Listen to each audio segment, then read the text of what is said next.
Rwandan Chief Justice Domitille Mukanagazwa has called on participants of the International Arbitration Conference to adopt an alternative dispute resolution as an African homegrown solution for the continent's justice system. Rwanda's new ambassador to Congo-Brazzaville, His Excellency Parfait Busabizwa, has presented his letters of credence to His Excellency Jean-Claude Gakoso, that country's Minister of Foreign Affairs, Francophonie and Congolese abroad. And on the international scene, devastating floods in northeast India have left hundreds of thousands struggling to rebuild their lives.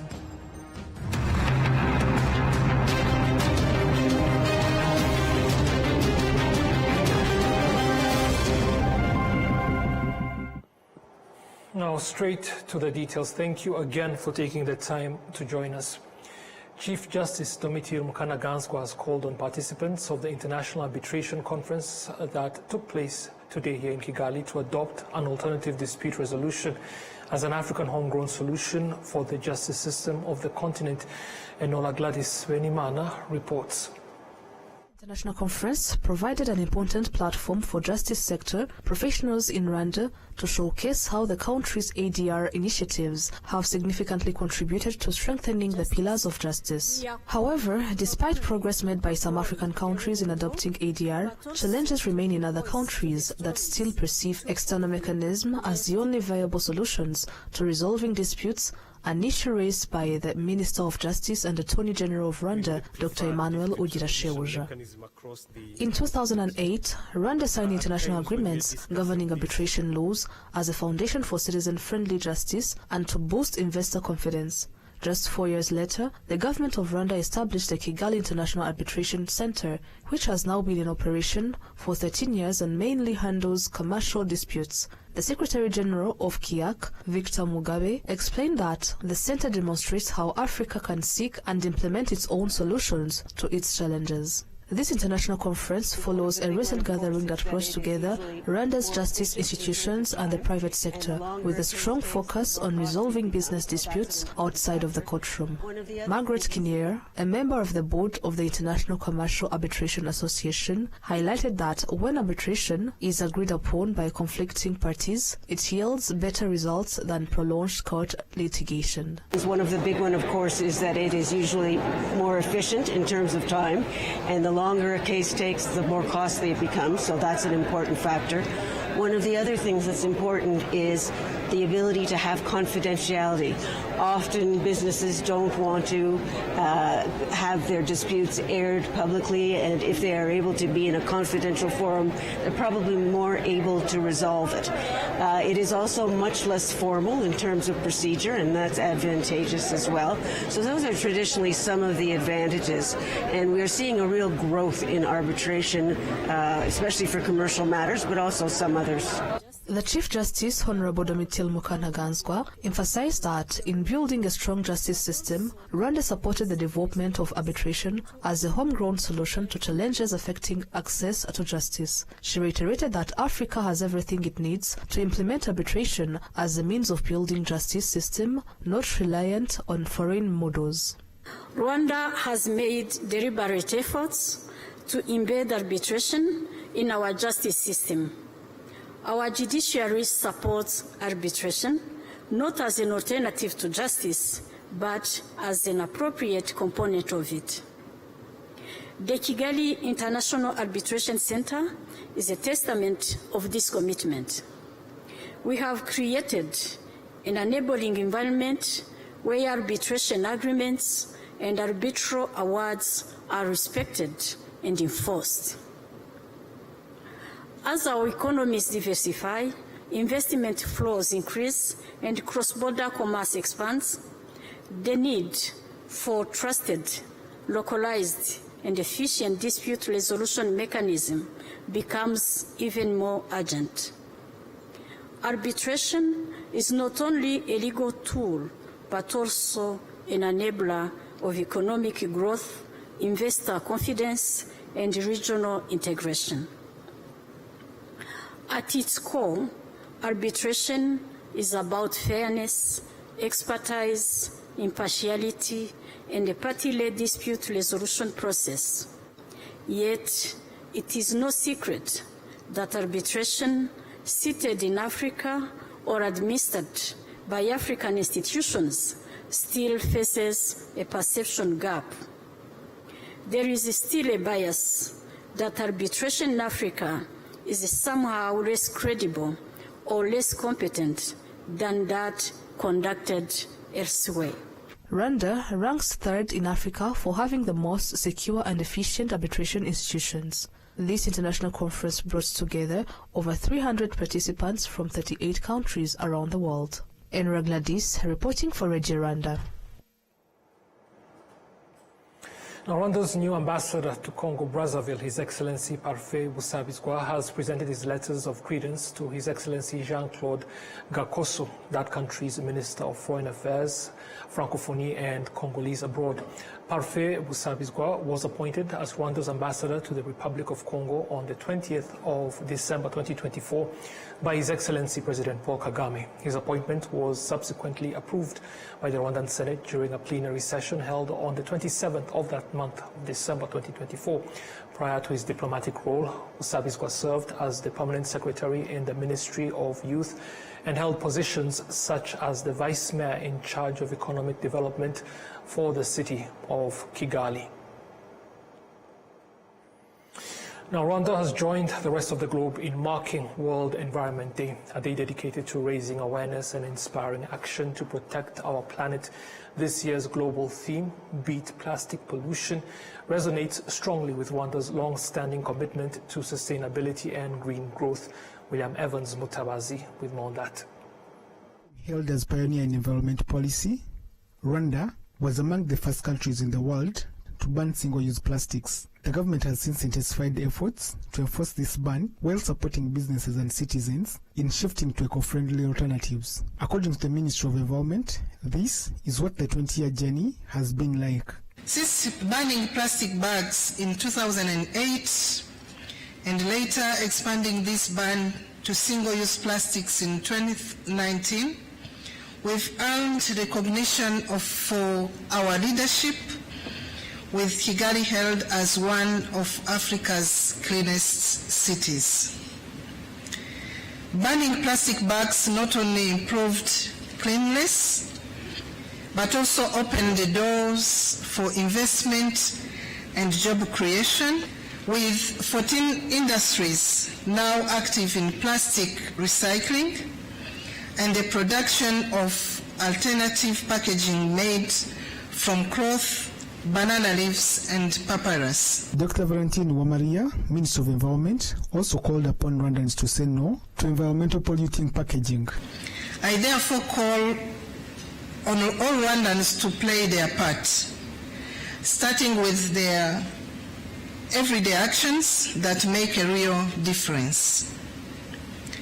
Say no to unnecessary packaging and bring reusable bags while shopping. Some of the companies actively engaged in plastic transformation note that they are happy with the progress made in beating plastics. We are very happy because of now we get a lot of money from final product, more than in previous years. And then for cleaning the environmental, the level is good because of we started by using 5 workers, but right now we have more than 150 workers. This day means like celebrating the change, we're providing the way we're changing the world greener, by reducing all those plastic that produce more carbon dioxide in the environment, and it affects all the surroundings, including earth, animals, everything. So it's a good day to celebrate as we're maintaining our environment, of course. As the world turns its focus to beating plastic pollution, Rwanda stands not just in solidarity, but as an example. From 2023 to now, 24 plastic collection points have been established, over 1,500 tons of single-use plastic collected, and over 1,200 waste collection jobs created. William Evans, RTV News.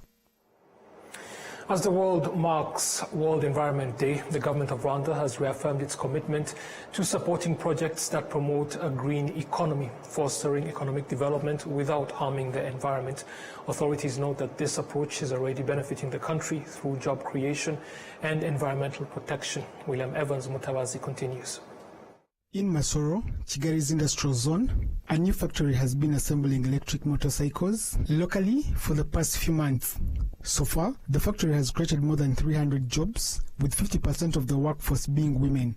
Their target, they say, is to assemble over 25,000 electric motorcycles by the end of this year. Rwanda continues to attract investors in eco-friendly transportation thanks to the various government initiatives in the green mobility sector. Among these investors is Kumar Bandar of Spiro Rwanda. He says they were drawn to Rwanda because of the government's investor-friendly policies in the green economy. He shares the view with Apofia Mhoza, who is the managing director of Kabisa, a company that imports and sells electric vehicles in Rwanda. The government has always been very business friendly for any investors to come in, and e-mobility sector already had a very good laid down policies which had helped us to start our operations and now scale.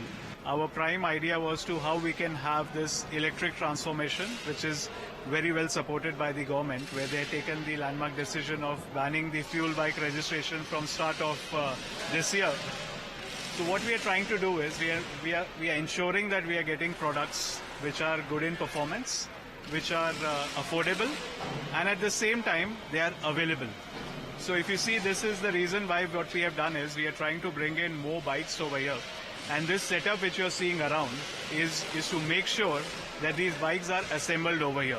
And these are assembled, as you can see, by the locals, to make sure we have more production, and then the delivery of these bikes becomes even smoother.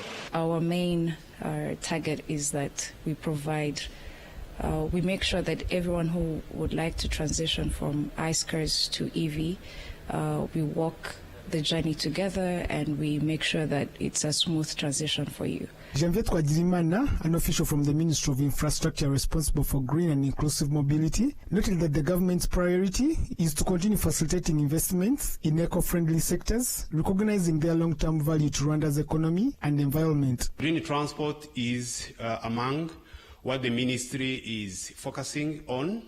And when we talk about green transport, we are talking about transport which is climate friendly,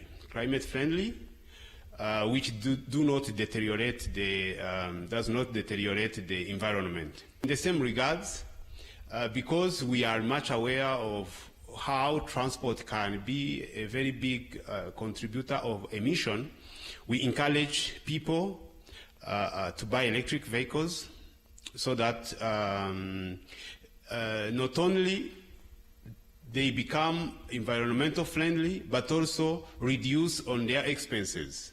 Because when you look at the total cost of ownership of electric vehicles versus ICE vehicles, you see very much that electric vehicles are much more beneficial in terms of cost. So in this perspective, the ministry is supporting whoever is bringing an electric vehicle, whoever trying to bring solutions that are climate friendly, so that we preserve our environment. Because without a very good environment, then we will be in trouble. Rwanda aims to significantly increase the number of electric vehicles, especially those used in public transportation, across major cities, with a particular focus on Kigali. This move is part of the efforts to reduce air pollution caused by petrol-powered vehicles. William Evans, RwandaTV News.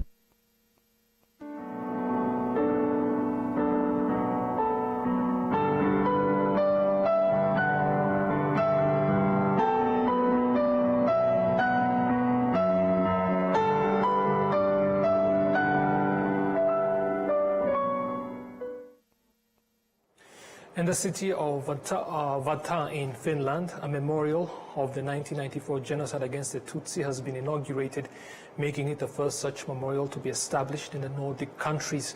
The memorial was officially inaugurated on Wednesday ahead of the 31st commemoration of the genocide against the Tutsi, an event attended by Rwandans living in Finland and their friends. The memorial is located near Finland's main airport and lies within a heritage area designated for general remembrance purposes.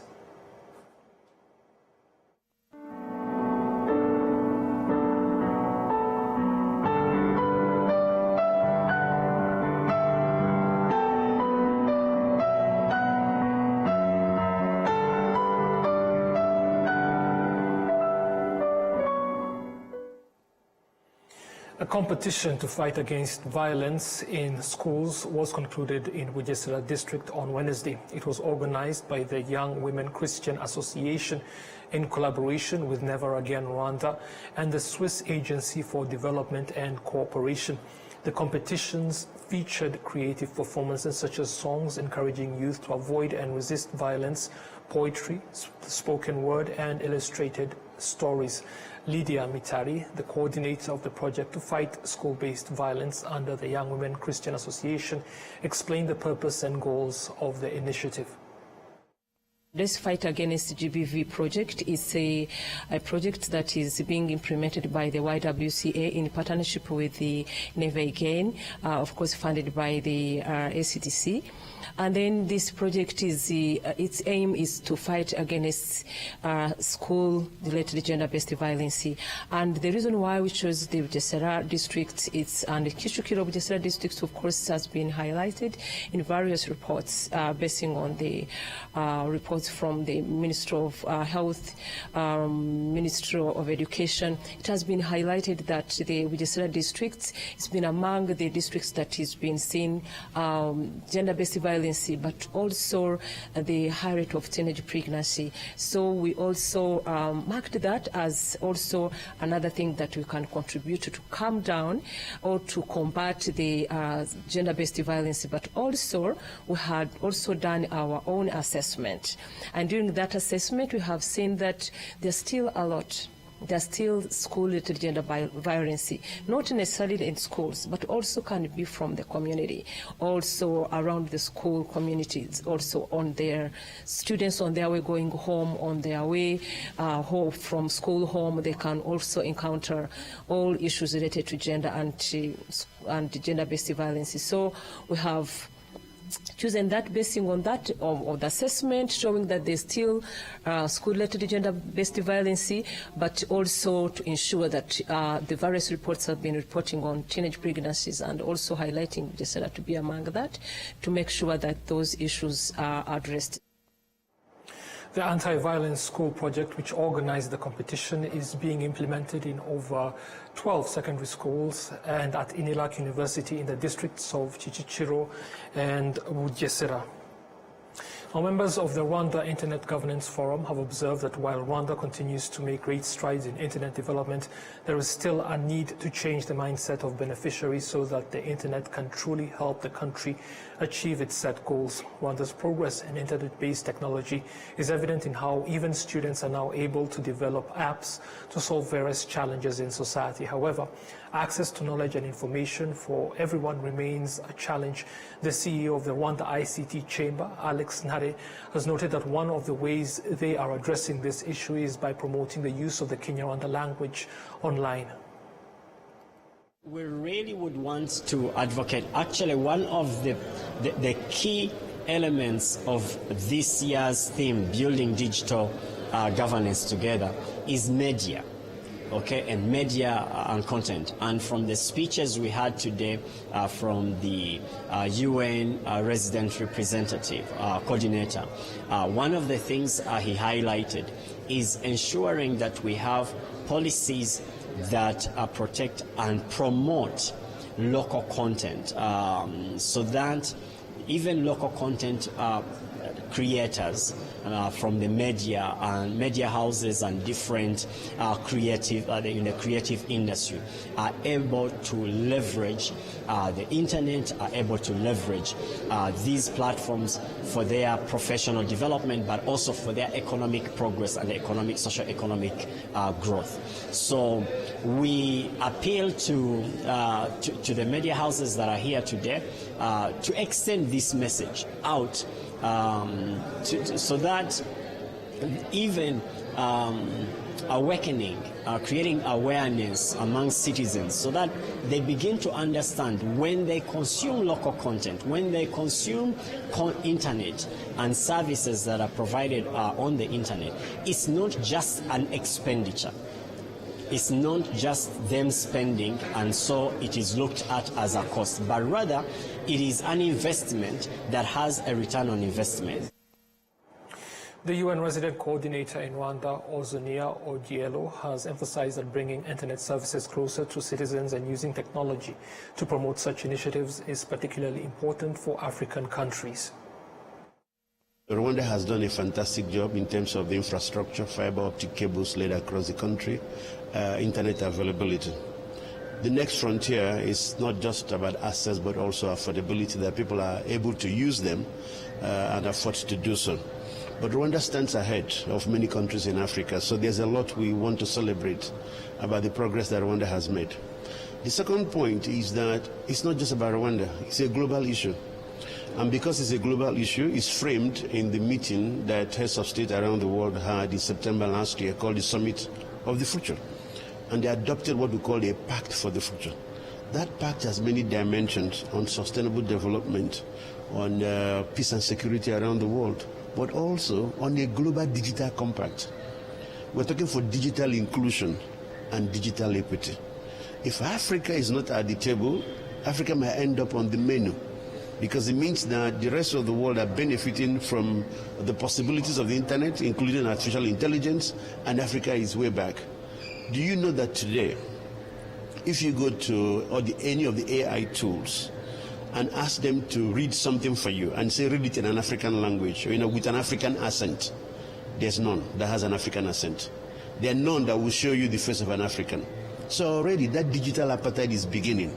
So that's why conversations like this are very important, that African voices are heard, that Africans are part of the global conversation on the governance of the internet, on the governance of AI, which is why the UN Secretary General has created this body that looks at it overall governance of AI, because it's central to our development as a society. And then the third point, of course, is that national transformation is not an urban phenomenon.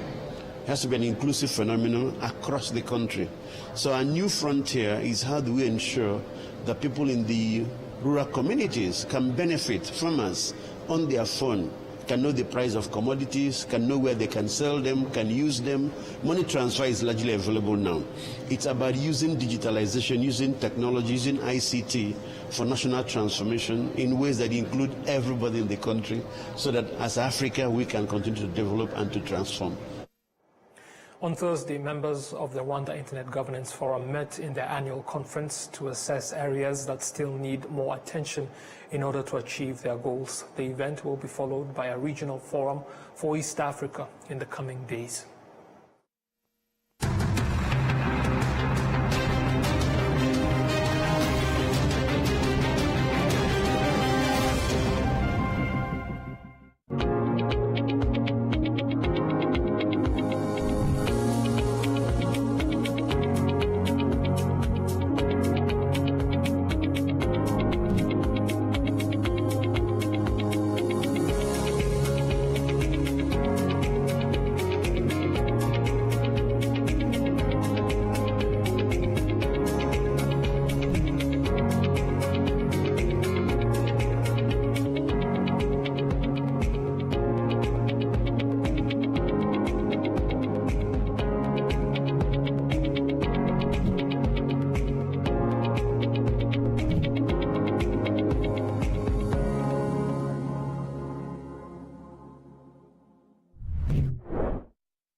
Moments. Laying hooks.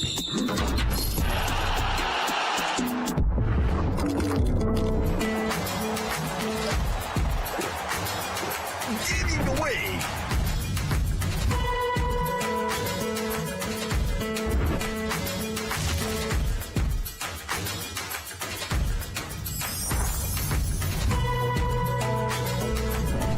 Making moves.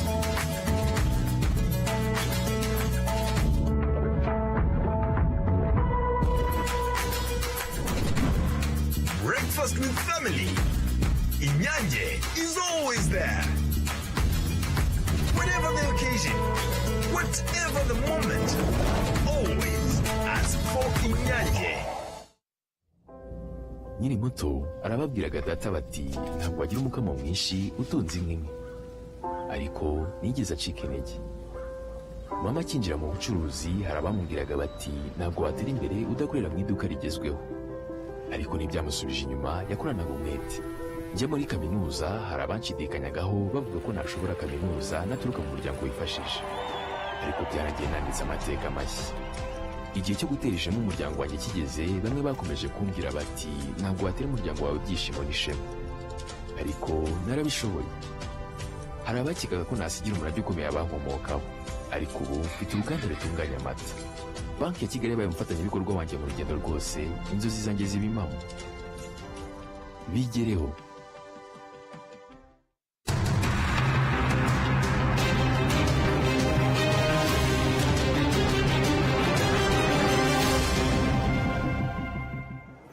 Welcome back. Now international news. First to India, where devastating floods in the northeastern part of that country have left hundreds of thousands struggling to rebuild their lives. At least 48 people have died and over 800,000 have been affected across the region following heavy monsoon rains. Al Jazeera with the details.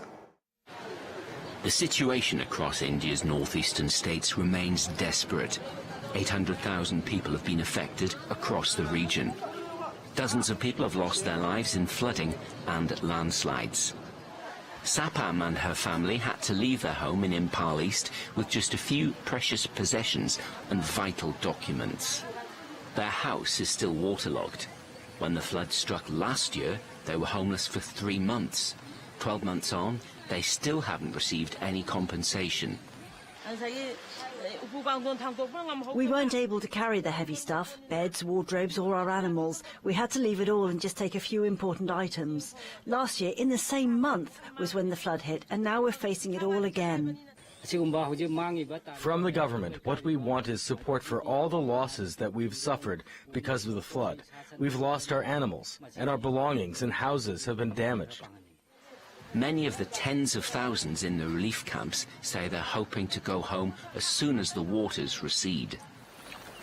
But there are other dangers. As well as the floods, the hilly northeastern region has suffered over 700 landslides, landslips and rockfalls in the last few days. And it's not just the people who are suffering. Northern India is one of the last refuges of the one-horned rhino, an endangered species, and the flood has hit them hard. More than half of Assam's Pobitora wildlife sanctuary is underwater, with most of its anti-poaching stations currently out of action. Most of the rhinos are taking shelter of the highlands, and some of are still doing grazing in those high areas where a lot of grasses are there. Even if the government does manage to meet all the needs of those affected, it promises to be a long haul back to something resembling normality. Paul Ging, Al Jazeera. US President Donald Trump has signed an executive order imposing a full travel ban on people from 12 countries and restricting the citizens of 7 others. Al Jazeera once more.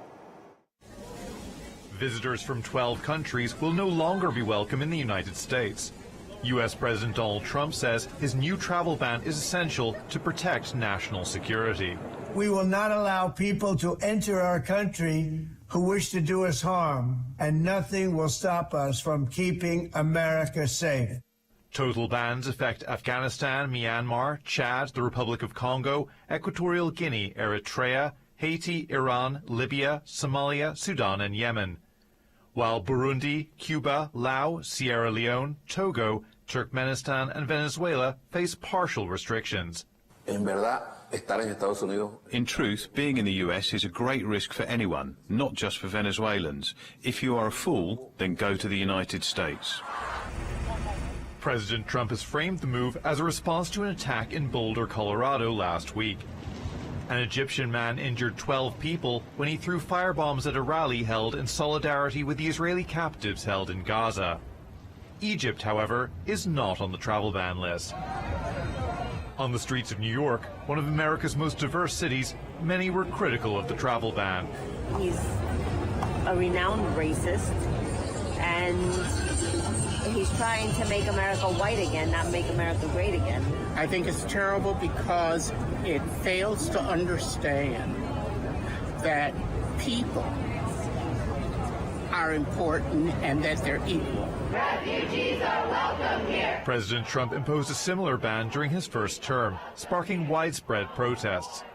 Some analysts say it comes as no surprise. This was part of a day one promise that President Trump made, that he said he would restore the same travel ban list that he had in his first presidency.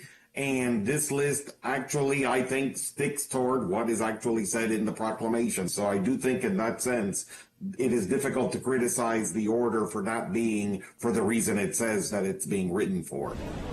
Trump said the bans are subject to revision, and countries may be removed from the list if they make what he called material improvements. But he also warned that more countries could be added in response to new threats. Vincent Monaghan, Al Jazeera. We've come to the end of this edition of the news. We thank you so much for taking the time to join us. Please stay with Rwanda Television as the programs continue. Goodbye. I'll see you soon.